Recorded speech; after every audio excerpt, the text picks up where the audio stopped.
Olá, graça e paz, meu amado irmão, minha amada irmã, em Cristo Jesus. Estamos de volta para mais um programa no projeto Auxílio ao Mestre.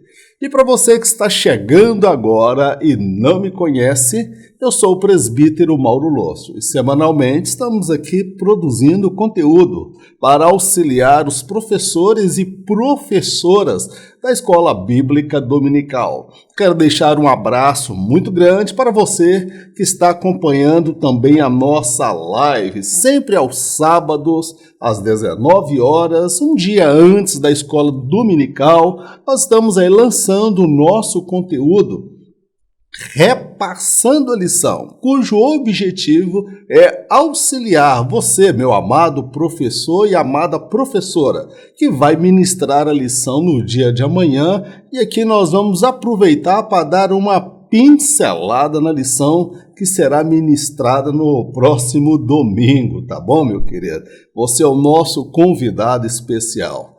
Nesse programa, meu amado, nós vamos estudar mais uma lição deste trimestre que nós estamos estudando bibliologia, né? A supremacia da palavra de Deus, a revelação, a inspiração, a sua estrutura, os livros sagrados, a sua inspiração, o Pentateuco, os livros históricos, livros poéticos, profetas maiores, profetas menores, os evangelhos, o livro histórico, Atos dos Apóstolos, as cartas, as epístolas e o livro da Revelação, o Apocalipse. Amém, meu querido? E dando continuidade a esta sequência de estudos, meu amado, hoje nós estaremos estudando a lição de número 11. Lucas, Atos, o modelo pentecostal para hoje.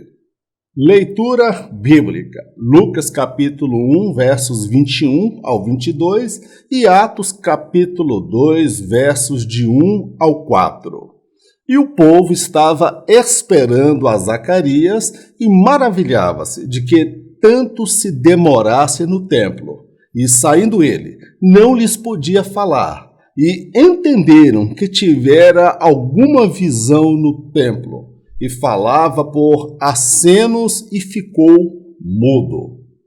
Cumprindo-se o dia de Pentecostes, estavam todos reunidos no mesmo lugar. E de repente veio do céu um som como de um vento veemente e impetuoso, e encheu toda a casa em que estavam assentados. E foram vistas por eles línguas repartidas como que de fogo, as quais pousaram sobre cada um deles. E todos foram cheios do Espírito Santo e começaram a falar em outras línguas, conforme o Espírito Santo lhes concedia que falassem. Na presente lição, meu amado, nós vamos falar sobre o Evangelho de Lucas e Atos dos Apóstolos. Todos dois foram escritos pelo doutor Lucas. Meu amado, Lucas, ele não era judeu, ele era grego. Nenhum escritor da Bíblia, tanto do Antigo como do Novo Testamento, deu tanta ênfase à pessoa do Espírito Santo quanto o Evangelho de Lucas e Atos dos Apóstolos. Lucas, ele vai descrever a ação do Espírito Santo na vida de pessoas como a profetisa Ana, que estava presente quando Jesus foi apresentado.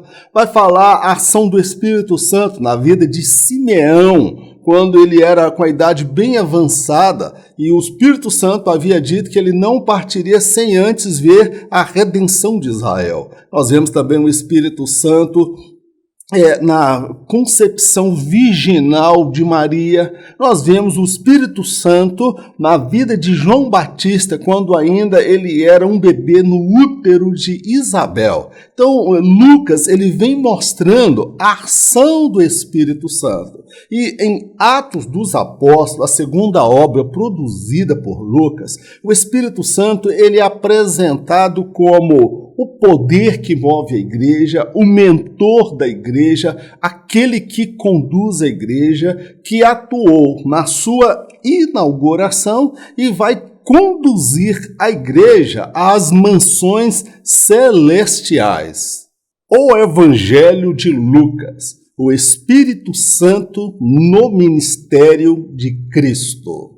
O Evangelho de Lucas, meu irmão, ele dá uma ênfase muito grande sobre a ação do Espírito Santo. Nós vemos assim, ele dá ele tem como vista colocar o Espírito Santo em evidência, porque afinal de contas, a obra, Lucas, o Evangelho de Lucas e Atos dos Apóstolos foi direcionado em especial a uma autoridade, tá bom, meu amado?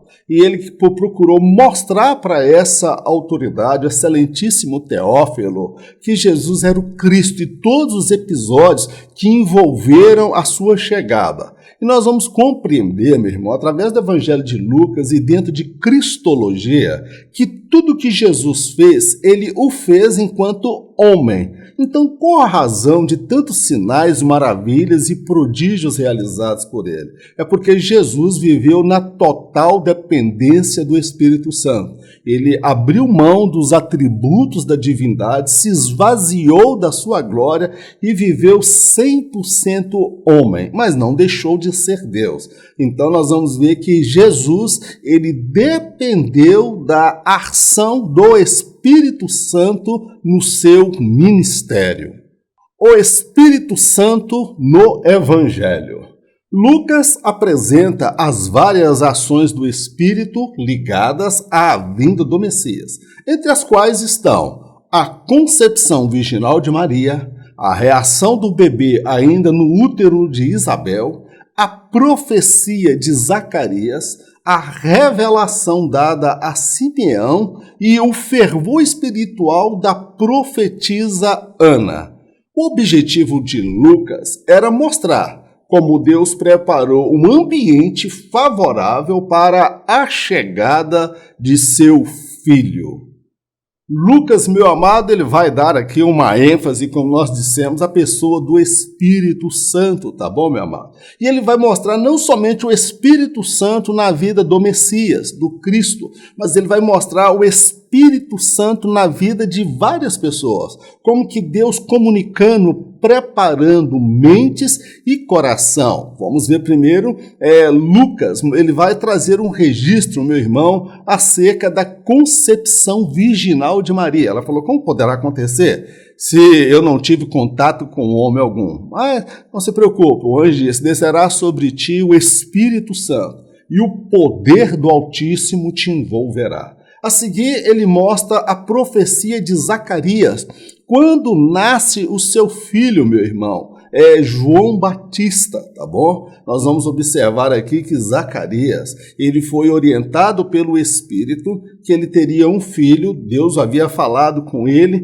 e quando esse filho nasce, ele vai profetizar acerca deste filho, que ele seria o precursor que prepararia as mentes e os corações para a vinda do Senhor. Mas antes disso, um milagre sobrenatural havia acontecido em Isabel, quando ela e Maria se encontram, meu querido. O bebê que estava no útero de Isabel, aproximadamente já com 6 meses, ele saltou, ele deu um pulo no útero. Então foi pelo Espírito Santo, que ele já era cheio do Espírito, ainda no útero da mãe.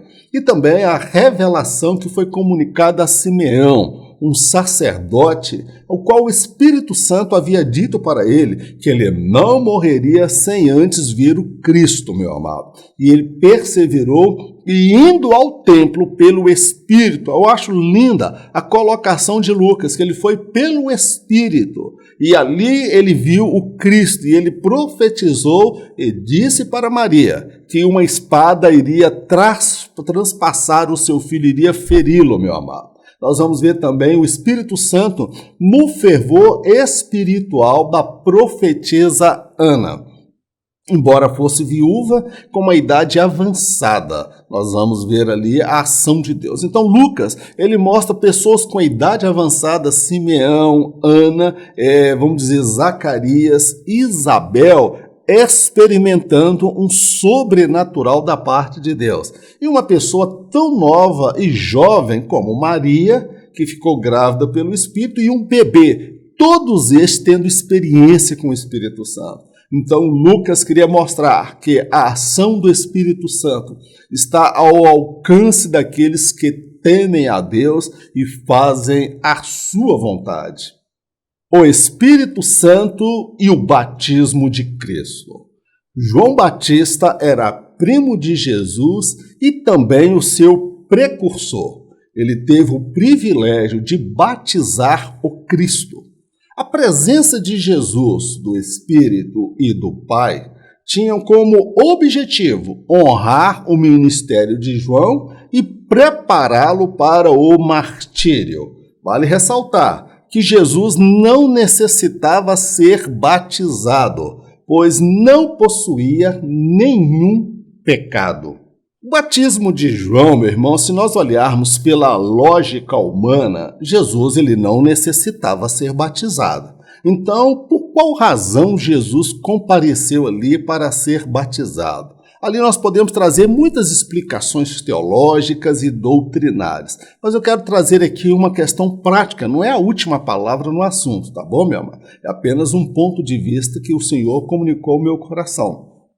Ali, quando Jesus aparece para ele, um fenômeno acontece. Lucas vai descrever que o Espírito Santo veio como em forma corpórea de uma pomba. Jesus no Rio Jordão, e uma voz do alto bradando forte, que era a voz de Deus: este é o meu filho amado em quem me comprazo, meu amado. Ali estava a presença do Pai, a presença do Filho e a presença do Espírito, meu amado. Ali o Pai, o Filho e o Espírito Santo se fizeram presente.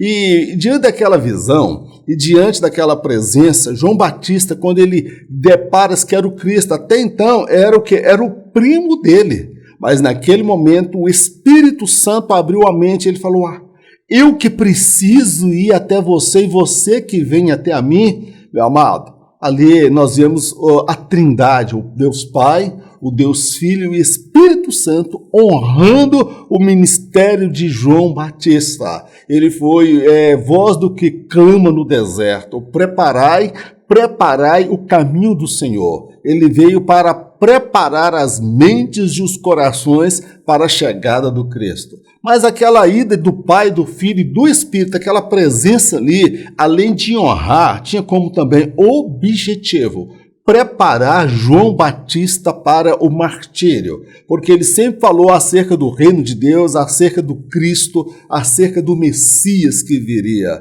mas ele até então não conhecia o Cristo, e Deus deu a ele esse privilégio de batizar o Cristo, reconhecer o Cristo, meu amado. E Jesus não tinha nenhum pecado, tá bom, meu amado? Enquanto homem e enquanto Deus, ele não necessitava ser batizado. Eu compreendo que tudo isso era para honrar o ministério de João Batista e fortalecê-lo para o martírio pelo qual ele iria passar. Amém? Glórias a Deus. O Espírito Santo e a tentação de Cristo. Em relação à tentação de Jesus, Lucas mostra como ela se deu. Segundo ele, foi o Espírito quem o levou até o deserto. O diabo o tentou em 3 áreas: na concupiscência da carne, na concupiscência dos olhos e na soberba da vida. Diferente de Adão, Jesus não cedeu às tentações e o venceu pela ação do Espírito e o poder da palavra de Deus. Lucas ele vai descrever, meu amado, o episódio relacionado à tentação de Jesus, e isto serve de referencial para as nossas vidas. Primeira coisa, não foi o diabo que levou Jesus até o deserto, não. Foi o Espírito Santo que o levou. Logo após ele ter sido batizado por João Batista, ali ele já estava apto para dar início ao seu ministério. Então o Espírito Santo estabeleceu a hora, o momento e o lugar e as condições como se dariam esta tentação. Durante 40 dias ele jejuou e teve fome. E nesses 40 dias o diabo o tentou nas 3 áreas: na concupiscência da carne, na concupiscência dos olhos e na soberba da vida. 3 áreas, meu amado, no qual Adão e Eva também foram tentados, tá bom? Porque Eva viu o fruto, concupiscência dos olhos, a cobiça. E nós vamos ver a concupiscência da carne, ela desejou, e a soberba da vida, que era desejar ser igual a Deus. Agora, diferente do casal, Jesus, ele não cedeu à tentação. Em que Jesus se apegou? Jesus se apegou à palavra de Deus e por apegar-se à palavra de Deus, Jesus o venceu pelo poder da palavra de Deus e pela ação do Espírito Santo. E o primeiro Adão, meu amado, lá no jardim, ele desprezou as palavras de Deus e se apegou às palavras do diabo, meu amado. Então nós vemos que a tentação de Jesus, ela mostra que Deus estava no controle, que o Espírito Santo estava à frente daquela situação. O que isso quer dizer para mim e para você? O diabo não tem poder de tocar nas nossas vidas e nem nos conduzir para o campo da tentação, somente dentro da permissão de Deus. Amém, querido? Mas diante das tentações da vida, nós devemos nos apegar à palavra de Deus com todas as nossas forças e confiar no poder do Espírito Santo. Glórias a Deus. O Espírito Santo e a missão de Cristo. Segundo escreveu Paulo, Jesus não fez uso dos atributos da divindade, mas como ele pôde realizar tantos sinais, prodígios e tantas maravilhas? A resposta é simples. Ele viveu na total dependência do Espírito, ou seja, ele investiu na comunhão com o Espírito. Jesus passava longos períodos em oração. Quando muitos ainda dormiam, ele já estava orando. Lucas, meu amado, vai mostrar a ação do Espírito Santo.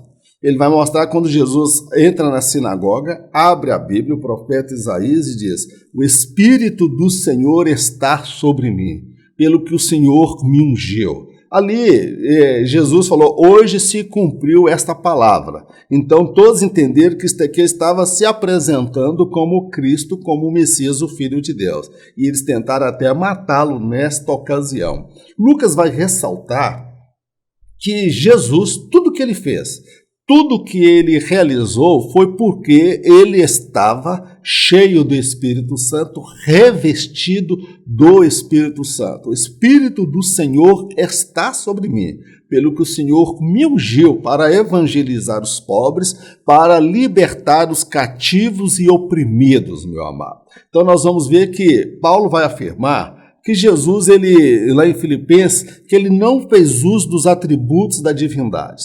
Antes, não ousou tomar sobre si um ser semelhante a Deus. Antes se esvaziou a si mesmo e tomou a forma de homem, tá bom? E foi obediente até a morte e morte de cruz. Então, como Jesus conseguiu realizar tantos milagres, tantos sinais, entender e compreender o que as pessoas pensavam até a respeito dele? Meu amado, foi pela ação do Espírito Santo. Então, o Espírito Santo, ele estava no ministério de Jesus. E Jesus, o que ele fez enquanto homem?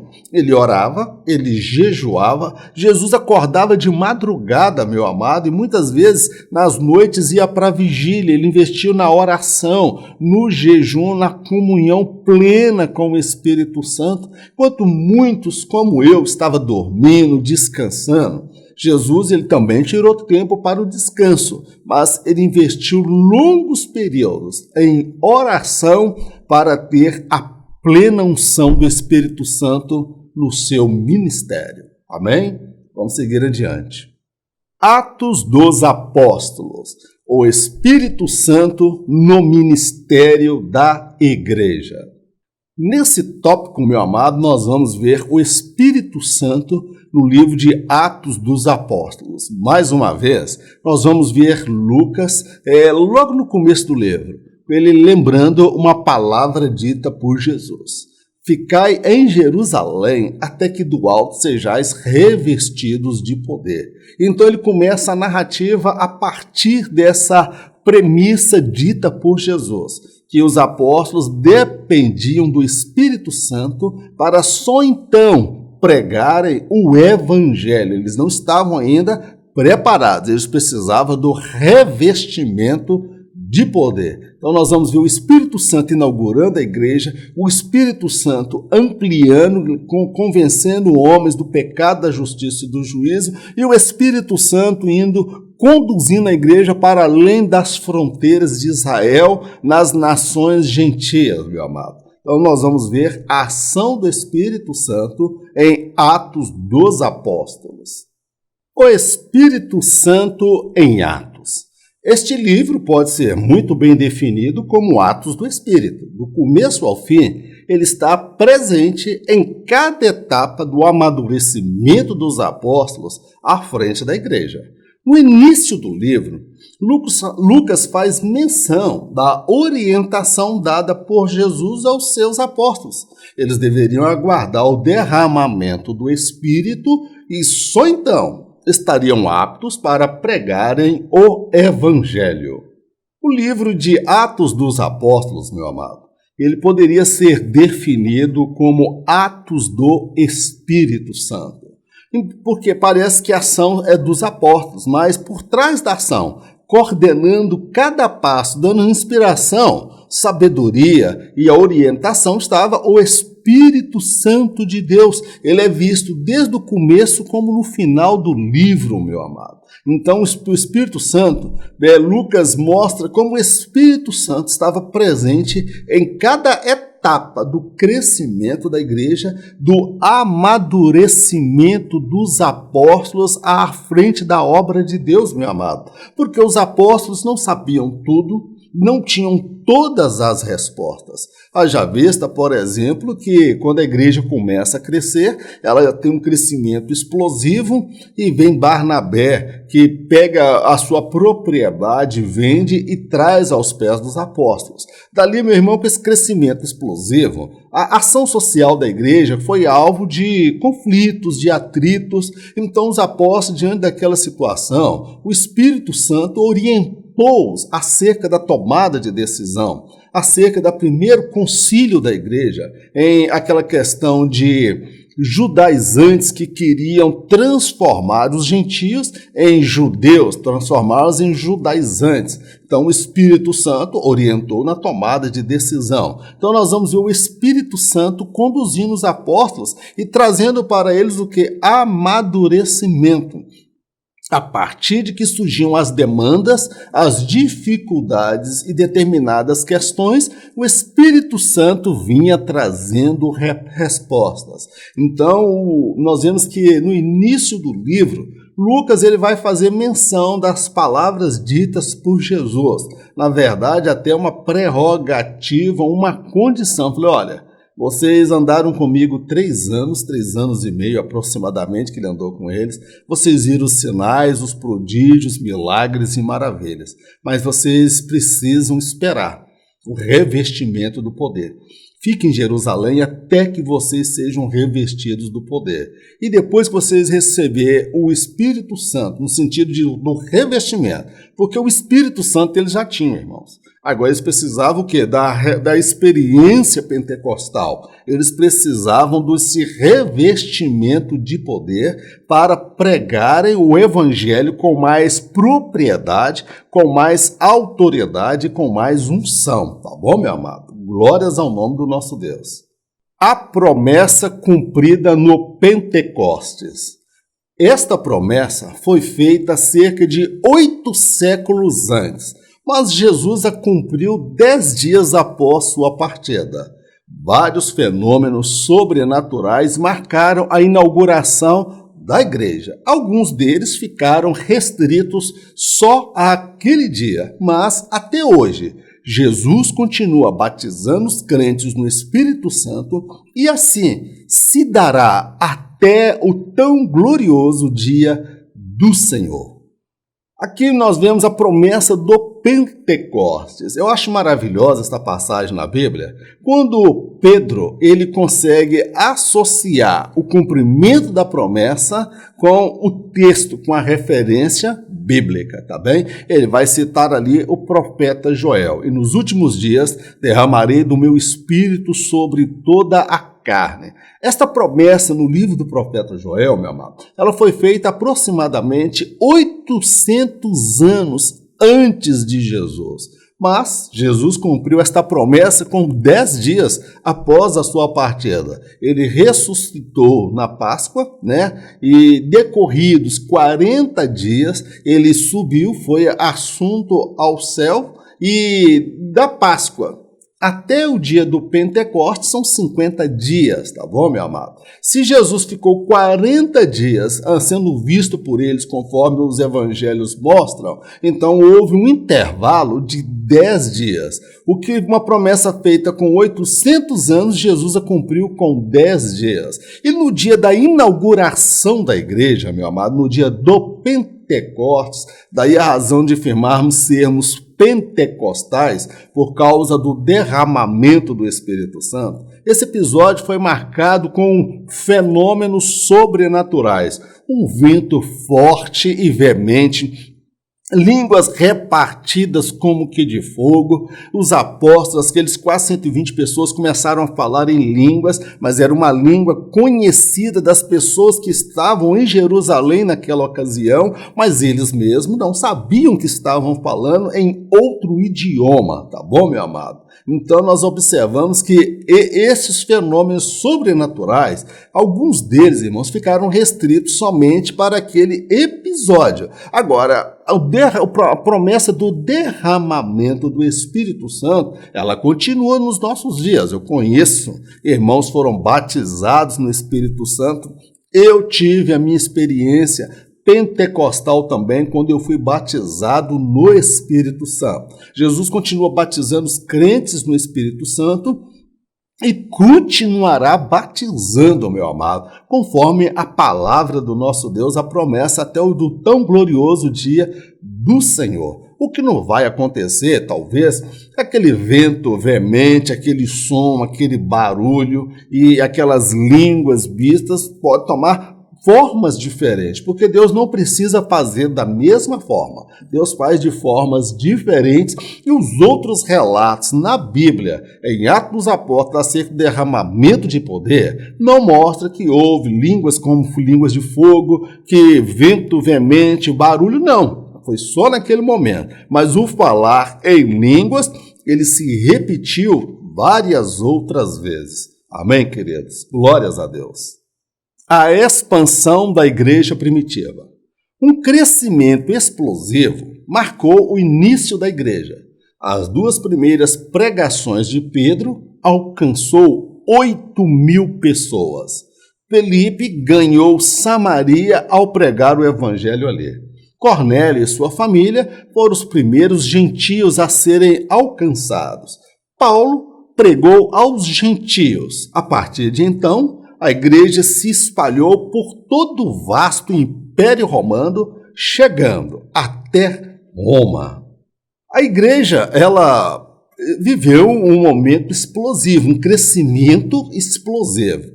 No começo, vamos ver ali, era Jesus, né, iniciando a obra. Ele chama 12 apóstolos para serem os seus aprendizes, aqueles que dariam continuidade ao ministério. Depois teve a comissão dos 70, e nós vamos ver que desse grupo, no dia do Pentecostes, meu irmão, tinha quase 120 pessoas. Era um grupo tímido, um grupo pequeno.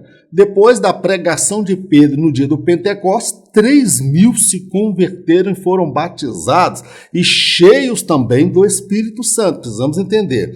Outra coisa, havia uma grande multidão ali em volta, meu amado. uma grande multidão. Então, dos que se converteram de imediato, foram 3.000. Nós vamos observar também que quando ele vai pregar lá no templo, e aquele paralítico levanta 5.000. Então, era 3.120, 8.120 pessoas convertidas, meu amado. Então, nós vamos ver que Filipe, após a perseguição, ele vai para Samaria.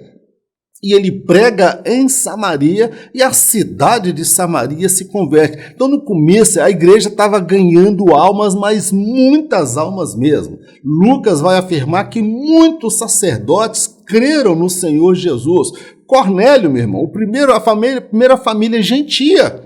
Entendeu? Ele era um soldado romano temente a Deus, ele era um centurião, e ali nós vamos ver que o Espírito Santo batizou a família dele, todos que estavam ali reunidos. E depois Paulo se converte, meu irmão, e Paulo foi um divisor de águas, porque a igreja saiu das fronteiras de Jerusalém, foi depois para Antioquia, depois foi parar crente em vários lugares durante a perseguição. A perseguição surtiu um efeito positivo, porque o evangelho só estava em Jerusalém. Após a perseguição, Filipe foi para Samaria, foi parar crente lá em Antioquia, Paulo se converte e Paulo vai para Gálatas, Paulo vai para a primeira viagem missionária, a segunda e a terceira. Então a igreja se espalhou por todo o Império Romano, chegando até mesmo na sua capital em Roma, tá bom, meu amado? Então a igreja viveu um período de expansão, foram muitas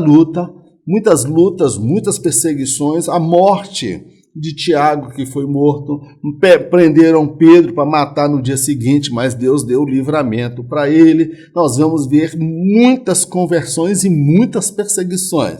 E os apóstolos, quando tomaram uma surra, um açoite, eles saíram de lá alegre, porque foram achados dignos de padecer pelo nome de Jesus, amém? Lá não tinha crente dodói, crente Nutella, crente do mimimi, que qualquer coisa abala a fé. Estava com o lombo todo ferido, machucado, mas estavam adorando a Deus, porque apanharam por conta do nome de Jesus. Glórias a Deus. Um modelo pentecostal para a igreja de nossos dias. Nesse último tópico nós vamos ver como se deu o batismo no Espírito Santo, qual o critério adotado para se definir se uma pessoa foi ou não batizada no Espírito Santo. Há um debate por parte dos tradicionais com relação à questão do derramamento do Espírito Santo. Alguns confundem o Espírito Santo na salvação com o Espírito Santo como revestimento de poder. Ao aceitar Jesus, a pessoa recebe o Espírito Santo, quando ele aceita Jesus, que é o Espírito Santo que convence do pecado, da justiça e do juízo. Nesse sentido, os apóstolos também já tinham o Espírito Santo, mas até então eles não tinham revestimento de poder. Então nós vamos analisar este modelo estabelecido por Deus e registrado por Lucas. O revestimento de poder do alto. O revestimento de poder visa a capacitação do salvo, ou seja, torná-lo mais apto para o serviço cristão e um viver santo. No ato da conversão, o crente recebe o Espírito Santo. Já o revestimento de poder é algo distinto que pode ocorrer no ato da conversão ou após a mesma. Todo salvo deve se empenhar por buscar o batismo no Espírito Santo. O revestimento de poder, irmãos, ele é um fenômeno que pode ocorrer após a conversão da pessoa. No ato da conversão, quando o pecador aceita Jesus, ele recebe o Espírito Santo, porque quem o convence do pecado, da justiça e do juízo é o Espírito. Ao aceitar Jesus, ele é selado pelo Espírito Santo. Ele recebe o carimbo de que ele agora é filho de Deus. E ele recebe agora o direito e o poder de ser chamado filho de Deus, tá bom, meu amado? Agora, o revestimento de poder é uma experiência distinta, diferente. Os apóstolos não passaram a ter o Espírito Santo a partir do Pentecostes. O Espírito Santo já habitava neles, tá bom, meu amado? Agora, o que aconteceu no dia do Pentecostes é que eles foram revestidos do poder. Aí nós vamos ver, por exemplo, a família de Cornélio. Como se deu o derramamento do poder? Pedro começou a pregar, o Espírito Santo convenceu-os do pecado e eles aceitaram a Jesus, e no mesmo ato, no ato da pregação, o Espírito Santo já veio derramando sobre eles, meu amado, e a glória veio. Então, nós vemos que esse episódio não ficou restrito somente no dia do Pentecostes. A família de Cornélio também experimentou e trouxe um boato, uma fofoca lá, que quando Pedro chegou em Jerusalém, quase que ele estava sendo excluído, excomungado da igreja, irmão, porque ele entrou na casa do gentio, até que ele explicou que Deus batizou a todos também, o revestimento de poder. Então precisamos compreender, na visão teológica, meu amado, pentecostal, a experiência pentecostal ela é distinta da experiência da salvação, da experiência da conversão. Pode acontecer da pessoa se converter e não receber de imediato o revestimento de poder, que foi o meu caso. Eu me converti no dia 16 de abril de 1993, mas eu fui receber o revestimento do poder, o batismo no Espírito Santo, coisa de 3 meses, 4 meses depois. Foram experiências distintas, tá bom, meu amado? E os tradicionais, eles afirmam que ao receitar Jesus, a pessoa já recebe o revestimento de poder. Então, eles têm uma compreensão tanto que equivocada. A prova diz que as pessoas que eram do movimento tradicional, quando receberam o batismo no Espírito Santo, é tanto que eles não ficaram mais tradicionais, eles ficaram agora igrejas renovadas, como tem presbiteriana renovada, batista renovada, tá bom, meu amado? Então, todo salvo, todo crente em Jesus, irmãos, que não recebeu, deve se empenhar por buscar o batismo no Espírito Santo, assim como aquele grupo de quase 120 que estavam reunidos ali, orando, jejuando durante 10 dias. E no 10º dia, Jesus batizou todos no Espírito Santo. Amém? Glórias a Deus. As línguas como evidência inicial. Qual o critério para se definir se alguém foi batizado no Espírito Santo? Lucas não deixa dúvidas quanto a este. Segundo ele, toda vez que o derramamento de poder ocorria, logo a seguir as línguas estranhas eram ouvidas. A língua falada poderia ser desconhecida por todos ou conhecida por alguém fora do recinto, como no dia de Pentecostes. Há um dilema, um debate, até mesmo dentro da nossa instituição Assembleia de Deus, como definir quando alguém foi batizado no Espírito Santo. Alguns falam assim, não, eu fui batizado. Para ser obreiro na Assembleia de Deus, tem que ter a evidência do batismo no Espírito Santo, tá bom? E esta evidência é o falar em línguas. E esse modelo, meu irmão, não foi implantado pela Assembleia de Deus. Sabe por quê? Quando Lucas ele escreve acerca da experiência pentecostal, ele fala, e foram vistas línguas derramadas como que de fogo. Ele fala dessa inauguração. E depois, posteriormente, lá na Samaria, e impuseram as mãos, foram cheios do Espírito Santo, começaram a falar em línguas estranhas.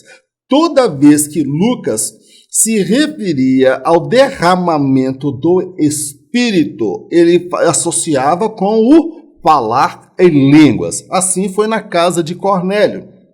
E todos foram batizados, cheios do Espírito Santo, e começaram a falar em outras línguas, tá bom? Estas outras línguas, irmãos, pode ser definida como a língua dos anjos, como Paulo vai dizer lá em Romanos, ainda que eu falasse a língua dos homens e dos anjos, tá bom? Se não tivesse amor, de nada valeria. Pode ser a língua dos anjos, pode ser um dialeto Pode ser uma língua que a pessoa que está falando não sabe que língua é aquela. Ela está impulsionada, mas pode ocorrer de alguém no ambiente entender aquele dialeto, aquela língua, como nós já vimos muitos irmãos relatando essa experiência, tá bom? Então, Lucas vai mostrar que toda vez que se dá o batismo, revestimento do poder, ocorre o falar em línguas. Assim foi com Paulo, com aqueles discípulos lá para o lado de Éfeso. Ele impôs as mãos sobre eles e eles foram revestidos de poder e começaram a falar em línguas. Este modelo, como evidência de falar em línguas, não foi inventado pela Assembleia de Deus. Foi Lucas, meus irmãos, que estabeleceu esse modelo, esse padrão. Toda vez que ele falava do revestimento do poder, ele mostrava que havia o quê? O falar em línguas, tá bem, meu amado? Ou podia ser conhecida por alguém dentro do recinto ou não. Como no dia do Pentecostes, as pessoas lá de fora, como é que esses homens falam nos nossos idiomas, nas nossas línguas, a grandeza de Deus, tá bom? Isso é conhecido na teologia como a glossolalia, que é falar uma língua estranha e diferente daquela pessoa que está sendo tomada pelo Espírito naquele momento. Amém? Glórias a Deus. A plenitude do Espírito Santo. Este termo traz a ideia de algo que está inteiro, completo ou cheio. Este termo vai além da experiência pentecostal. A plenitude engloba o batismo no Espírito e o fruto do Espírito, ou seja, trata-se do poder de Deus e o caráter de Cristo na vida do salvo. O alvo do cristão é o ser cheio do Espírito e revelar ao mundo a firmeza do caráter de Cristo. Eu acho fascinante essa proposta do comentarista, quando ele aborda a questão da plenitude do Espírito Santo. O que é isso, irmãos? A ideia de plenitude, ela traz uma ideia de algo inteiro, completo, cheio, pleno, tá bom? Então, este termo, ele vai muito além da questão pentecostal, porque alguém pode ser batizado no Espírito Santo, receber a virtude do Espírito Santo e não ter a plenitude do Espírito Santo. Então, nós compreendemos que ser batizado no Espírito Santo não é tudo. A pessoa tem que buscar mais além ainda. Então, a plenitude do Espírito, irmãos, ela vai envolver o revestimento de poder, o batismo no Espírito Santo e o fruto do Espírito, tá bom, meu amado? Quem é batizado no Espírito Santo, ele deve buscar o fruto do Espírito.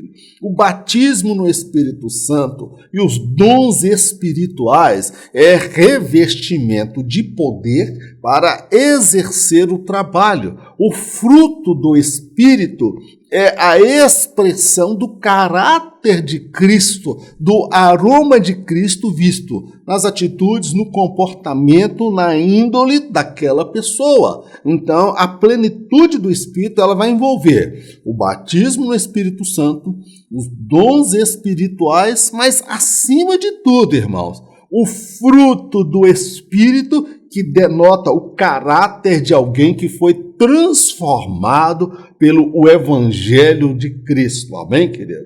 Então, o ser cheio do Espírito, o ser batizado no Espírito, não é tudo.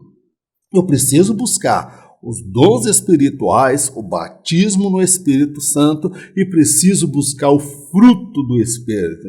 Então, eu e você, nós somos os salvos em Cristo, nós somos desafiados a revelar ao mundo o poder de Deus e a firmeza do caráter de Cristo, naquilo que fazemos, naquilo que falamos, da forma que pensamos, como nós reagimos diante deste mundo tenebroso.